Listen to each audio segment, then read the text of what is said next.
Billiken fans, welcome back, and of course, welcome back if you're popping back in. If you're a basketball season only person, welcome back. Thank you for rejoining the show. We are so grateful to have you here. Before we get going, like I said, we are so grateful for you. If you are watching on YouTube, don't forget to hit that like and subscribe button. We really want to try to do more with YouTube this year again. And if you haven't heard yet, my new segment, pre-show, pre-sponsor, it's called Chris May. You have an open invitation to come on the show and talk about the current and future vision for Billiken Athletics. A huge thank you also to Two Men in a Garden. Two Men in a Garden is back. Thank you for supporting them by supporting us by supporting them. We can't thank Joel and the team enough over at Two Men in a Garden for keeping the Midtown Madness podcast rolling. They are the St. Louis Salsa and Pickle Company, bringing you everything from mild to screaming hot, including mango and sugar-free. Pickles from classic dill to smoky barbecue. That's Pete's vibe. Visit them online at twomeninthegarden.com to shop your favorite flavors and learn more about Kitchen Hub STL. Don't forget to follow them on social media at Two Men Salsa on Instagram and Twitter for the latest updates. Pete, a little tease of the good and the bad and a little bit of the what are we doing here of the past week with Billiken Athletics.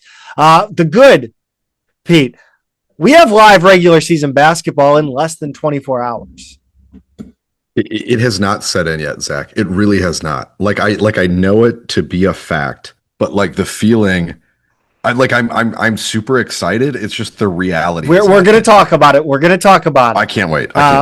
Men's soccer adds to its trophy case. Women's soccer bounces back in a big way.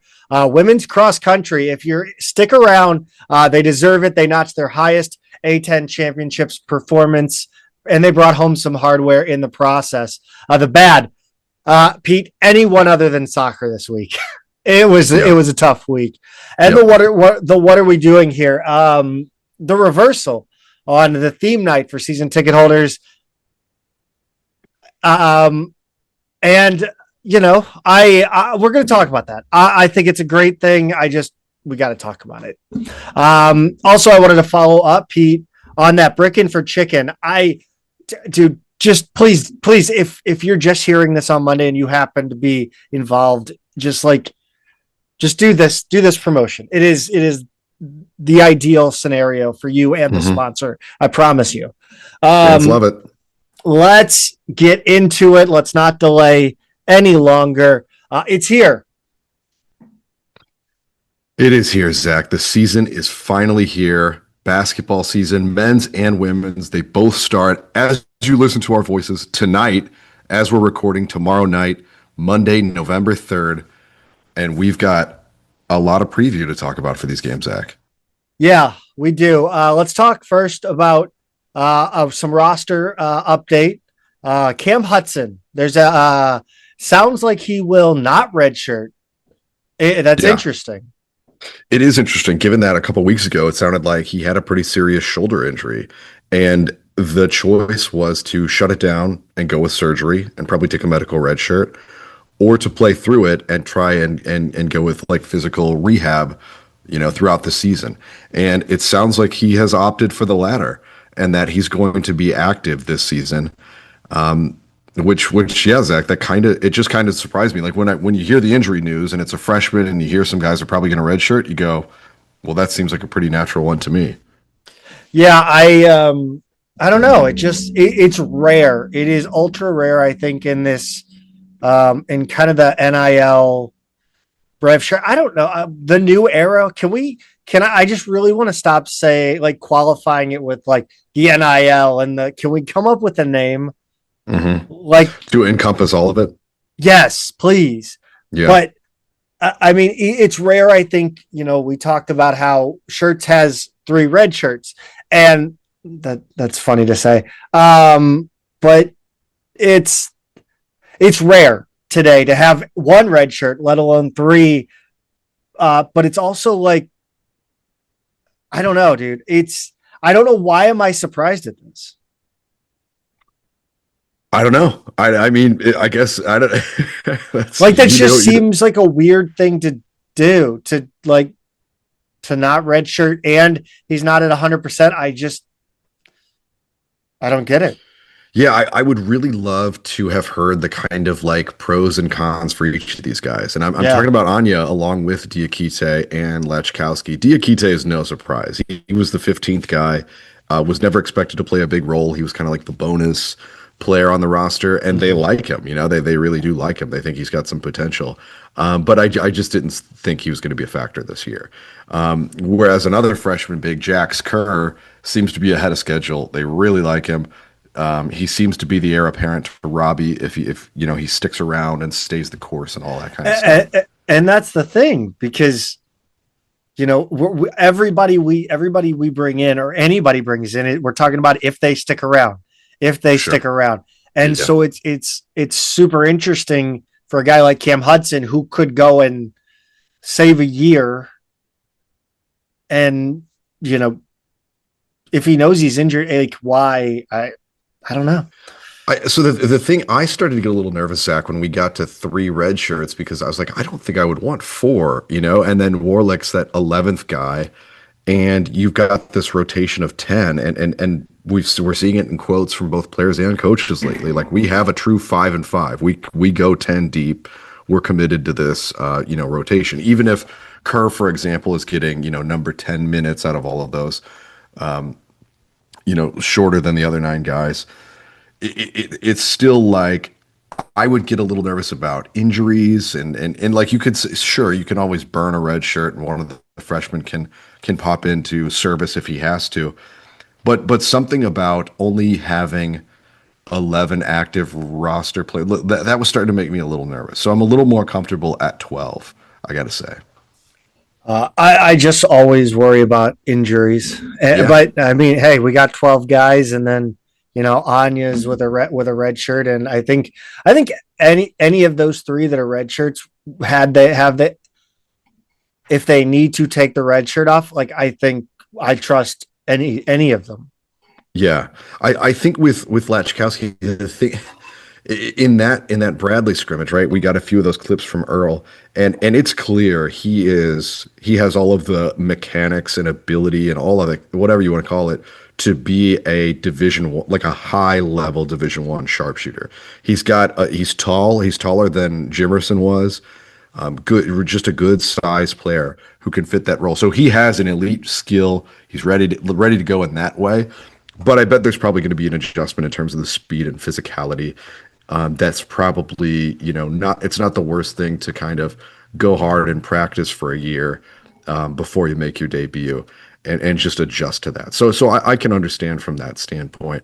Anya, we've gone through his reasoning before. Diakite, just talked about it, makes perfect sense. So yeah, I don't know. If absolutely you need one of them, fine. But I think between already being 10 deep and having Warlick and Hutson as those kind of utility reserves, I think we'll be in good shape this season. I tell you what, one of the things that Josh Schertz has said so far in this offseason is that he does not expect to play anyone 30 plus minutes a game. I cannot tell you how much that makes me happy. The last whatever years of playing just 3-4 guys 30 minutes plus have been brutal for me. It's not just 30 minutes plus. Listen to this, Zach. These are the top 4. No, I'll give you the top 5 last year. Gibson Jimerson, 37.8 minutes a game. Isaiah Swope, 36.6. Those two that's absurd. If you're over 36 minutes, like good for you. I mean, just amazing Iron Man level kind of stuff they were pulling last year. Robbie Avila, 33.9 minutes a game. Kobe Johnson, 30.6 minutes a game.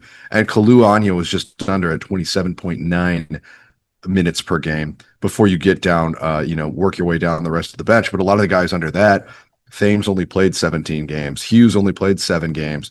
McCautry did appear in 31 games, 14 and a half minutes. But then you've got Dotzler only played a few times, and then Warlick had to burn his red shirt to play 10 minutes a game, but didn't show up in every game. So those numbers, those top 4 especially, are just absurd.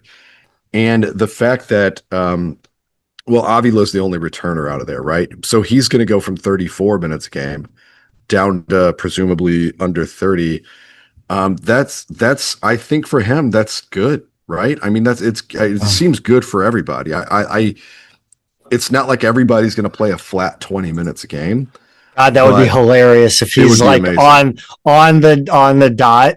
Well, because he did say, I think he talked with Stu about it, that he's going to that he's mapping out their minutes, which I said I think it'd be hilarious if he had it like down to the minute.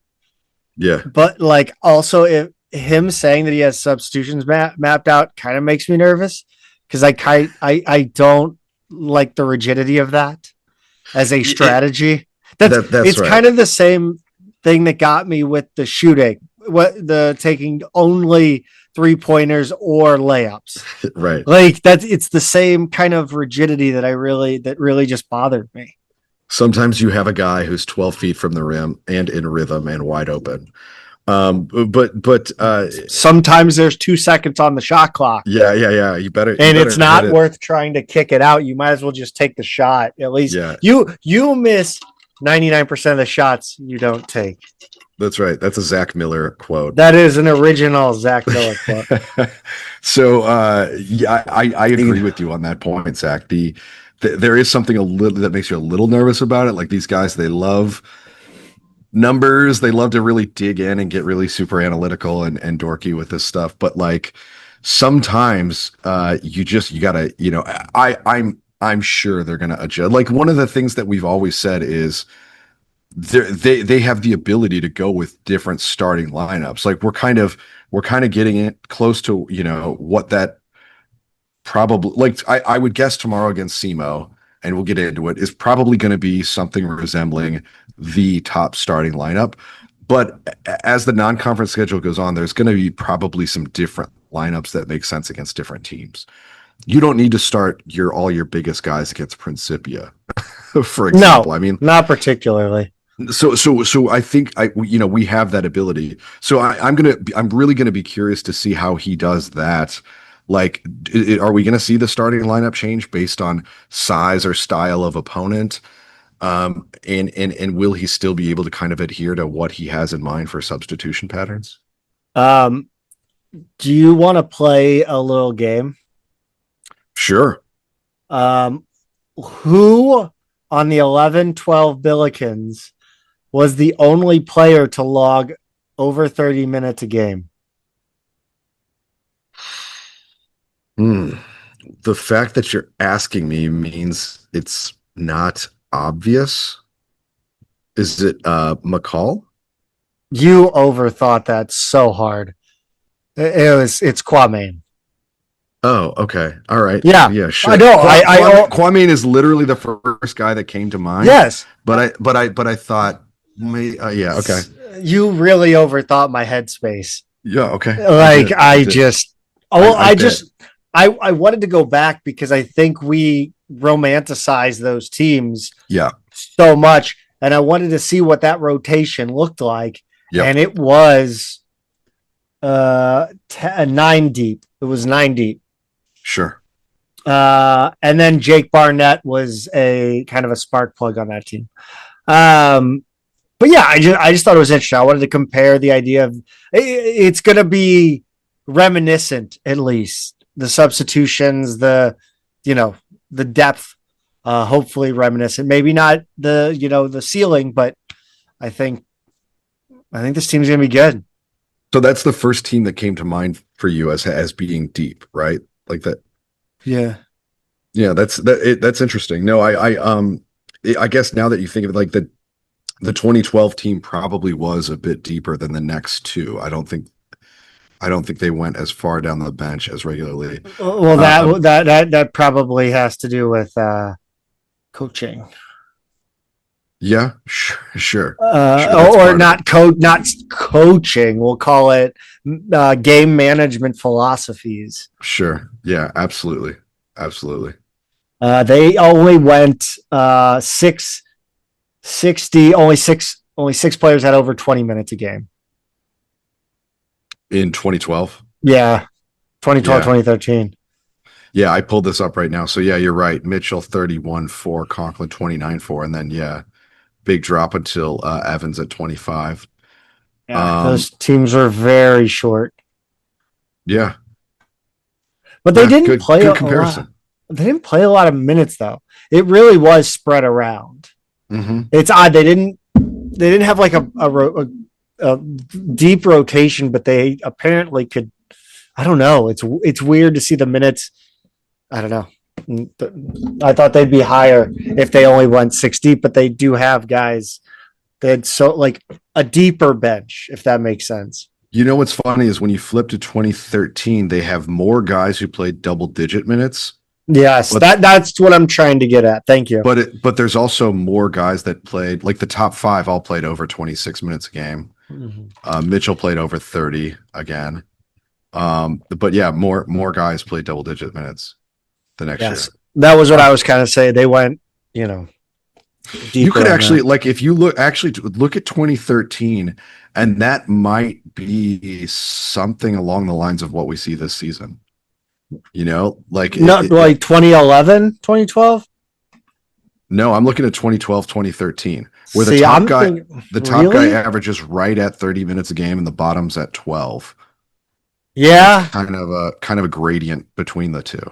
Okay, I'll roll with you on that.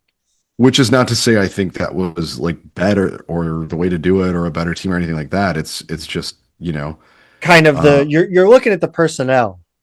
Mm-hmm. Yeah. And they did get a little bit. The next year, the bench got a little bit shorter. But again, now that's year 2 of Jim Cruz, and the guys he's bringing in just were not as ready as the guys leaving. So yeah, you get a little more top heavy in that year. Let's again, we delay a little bit on this show. Let's get to the SEMO preview here, Pete. SEMO was picked. I'm just gonna say Southeast. I hate saying it. SEMO. I don't like it. You don't like SEMO? Okay. I don't like it. Okay.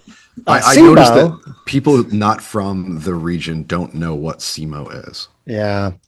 Southeast Missouri State. Yeah. If I say SEMO in Cincinnati, most people don't know that. I think I'm stuffed up. SEMO was picked to finish second in the Ohio Valley. Brad Korn is the head coach entering his 6th season. Was he the lead singer of Korn? Is that why that's why they call it? Yes, he was. Yep. Okay, cool. While he coaches. Hell yeah. That's amazing. That's an amazing career path. I love it. It really is. Freak on a leash. His interviews about the Woodstock 99, during that documentary are really good. Fascinating stuff. They did okay last year. They did. They went 21-12 last season. They won the regular season OVC title, but lost in the conference tournament and got snubbed by the NIT. They were not happy about that.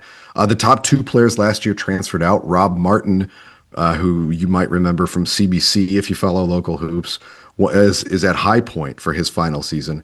And then Teddy Washington went to Chattanooga for his final season.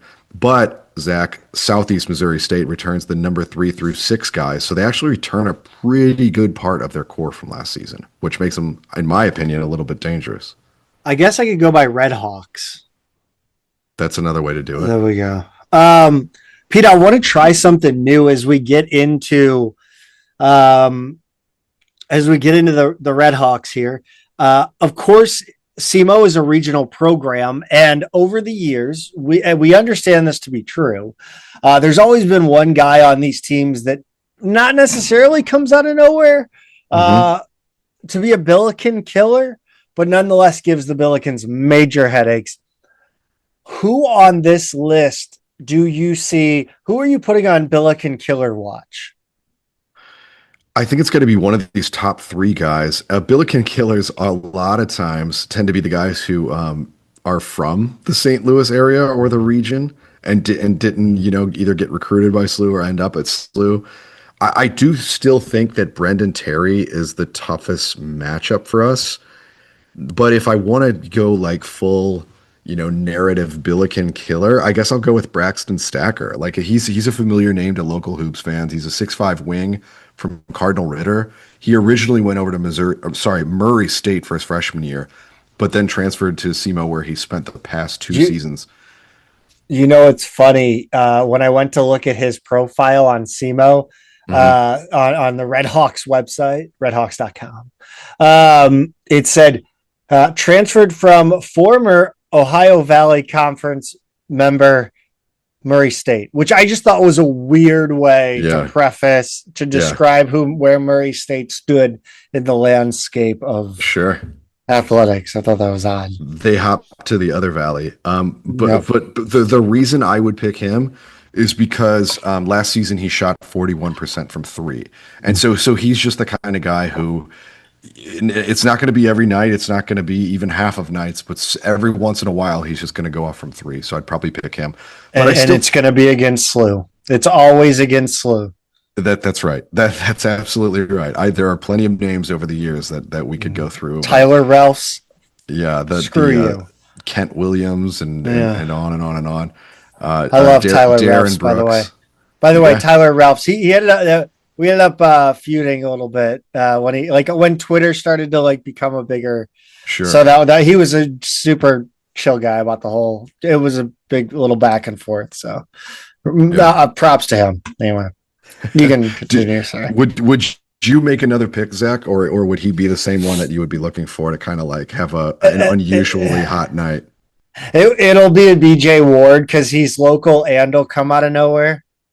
Yeah. The other thing about Ward is he's probably gonna have Trey Green guarding him, and Green is I still have. He's a very good offensive player. I don't know if he's the best defensive player. There will probably be times where maybe Deion Brown or somebody else's Quentin Jones is guarding him. Who knows? But I think it's primarily going to be Trey Green, and that's where I think he's not the most proven defender, at least from what I've seen of him so far at Xavier. But BJ Ward is a 6-foot junior point guard from Chaminade. He scored 8.4 points a game last season. He only averaged about 2.2 assists per game, but Rob Martin was that primary ball handler last season. So he's not the most efficient scorer, but you can't put him on the free throw line. He shoots almost 90% from there, I think. And he's good enough that SEMO played him and Martin together a lot, despite the size, right? They're both 6 foot at most guards. So he's definitely, I think, ready to take over that role. But Zach, I still think the toughest matchup for us tomorrow is Brendan Terry, leading returning scorer from last season, and he was named to the OVC All-Conference preseason first team.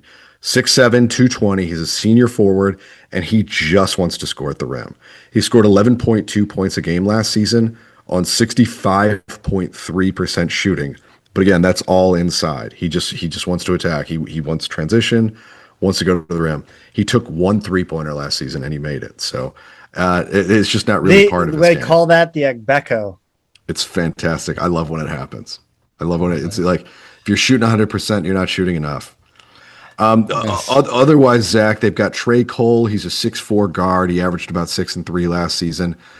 They actually have some decent depth at guard. There's a lower division transfer who can shoot the three named Luke Almodovar, an athletic great name. Yeah, I like the films of Pedro Almodovar. I don't think there's a relation there, though. An athletic wing who didn't get much of a chance at Louisiana Tech named Landron Blocker. I think he's from that area. They really like him, too. And they do have an intriguing freshman, PJ Farmer, who SLU actually offered earlier in his high school career at Sykeston. He was, for a while, he was toying with the idea of playing both soccer and basketball in college. He was kind of a good soccer player, too. They have 3 7-footers. 2 of them played in all 33 games last year, but they really didn't put up numbers. The other is a freshman. So I think at the 5 is kind of a matchup we can exploit. I'd probably put Avila on one of those guys, and I'd probably put Otieno on the 6'7", Brendan Terry. I think that's probably a better matchup there. But really, that's the only individual matchup that I think could be problematic. I still don't think you can take this team for granted. There's a lot of returning players here.